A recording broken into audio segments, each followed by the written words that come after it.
News Network, youtube.com. Bharat में सोना हर आम आदमी और ख़ास को काफ़ी पसंद है। हर घर में कुछ ना कुछ गोल्ड किसी रूप में रखा मिल जाता है। एक सर्वे के अनुसार भारत के घरों और ट्रस्ट में 24 से 25 हज़ार टन सोना पड़ा हुआ है, लेकिन विडंबना यह है कि लोगों के घर में वर्षों तक गोल्ड ऐसे ही पड़ा रहता है और इसका कोई इस्तेमाल नहीं होता है। लोग उसे देख देख कर खुश होते रहते हैं। इसीलिए सरकार घरों, मंदिरों आदि में पड़े ऐसे ही सोने पर लोगों को फ़ायदा देने के लिए गोल्ड मोनेटाइजेशन स्कीम चला रही है। गोल्ड मोनेटाइजेशन स्कीम के तहत आप घर में रखे सोने पर कुछ इनकम कर सकते हैं। इसी स्कीम के तहत घर में रखा सोना बैंक में जमा कर सकते हैं। इस पर आपको गोल्ड की सालाना वैल्यू पर 2.25 से 2.5% तक का ब्याज मिलता है।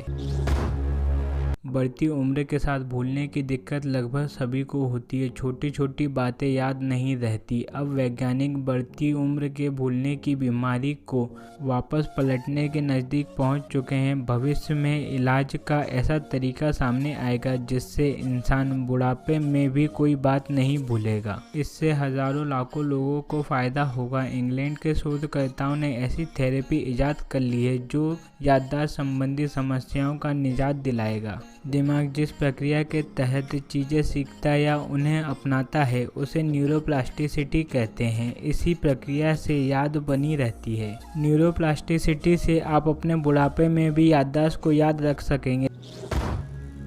बिहार के कैमूर जिले में तेज रफ्तार बस का कहर देखने को मिला, जहां पर बच्चों से भरी स्कूल बस बैरियर से टकरा गई। इस हादसे में आधा दर्जन बच्चे घायल हुए हैं। बस के एक्सीडेंट की सूचना मिलते ही परिजन मौके पर पहुंचे और अपने बच्चों को साथ ले आए। घायल बच्चों को इलाज के लिए नज़दीकी अस्पताल में भर्ती कराया गया है। गनीमत यह रही कि बस नदी के पुल के पास रुक गई, जिससे बड़ा हादसा होते होते टल गया। बस के एक्सीडेंट के तुरंत बाद मौके पर मौजूदा गांव वालों ने बच्चों को सुरक्षित बाहर निकाला और घटना की सूचना पुलिस और बच्चों के परिजनों को दी। समय बचाने के चक्कर में स्कूल बस और स्कूल वैन अधिकतर स्पीड पकड़ लेते हैं, जिस कारण ये ऐसी दुर्घटना सामने आती हैं। केंद्रीय मंत्री नारायण राणे को महाराष्ट्र पुलिस ने हिरासत में ले लिया है। मुख्यमंत्री उद्धव ठाकरे को लेकर विवादित बयान देने के बाद से ही नारायण राणे राज्य सरकार के निशाने पर थे।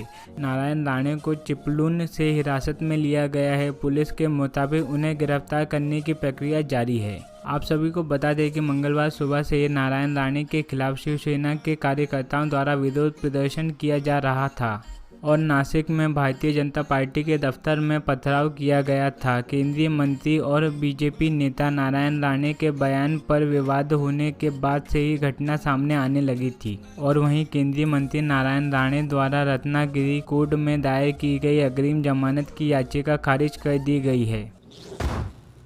24 अगस्त की न्यूज़। दुनिया के कई देशों में कोरोना को रोकने के लिए वैक्सीन की बूस्टर डोज देने की तैयारी शुरू हो गई है। इस बीच इजराइल के स्वास्थ्य मंत्रालय की स्टडी में सामने आया है कि कोरोना वैक्सीन की बूस्टर डोज कोविड-19 के खतरे को काफ़ी हद तक कम करने में असरदार है। इजराइल के स्वास्थ्य मंत्रालय का कहना है कि फाइजर का तीसरा डोज 60 साल और उससे ऊपर के लोगों के संक्रमण रोकने और उन्हें गंभीर रूप से बीमार होने से बचाने में पहले से ज़्यादा असरदार है। और 60 साल के कम उम्र के व्यक्तियों के लिए तो ये बहुत ही ज़्यादा असरदार है। 24 अगस्त की न्यूज़। कोरोना वायरस की तीसरी लहर की आशंका के बीच प्रधानमंत्री नरेंद्र मोदी ने मंगलवार दोपहर 3:30 पर अहम मीटिंग बुलाई। इस मीटिंग में कोरोना की मौजूदा स्थिति पर चर्चा होगी। साथ ही महामारी से निपटने के लिए अब तक उठाए गए कदमों का रिव्यू भी होगा। जानकारी के मुताबिक बैठक में स्वास्थ्य मंत्रालय, कैबिनेट सचिव और नीति आयोग भी शामिल होगा। इस दौरान कोरोना की संभावित तीसरी लहर से निपटने के लिए नई पहलुओं पर चर्चा की जाएगी।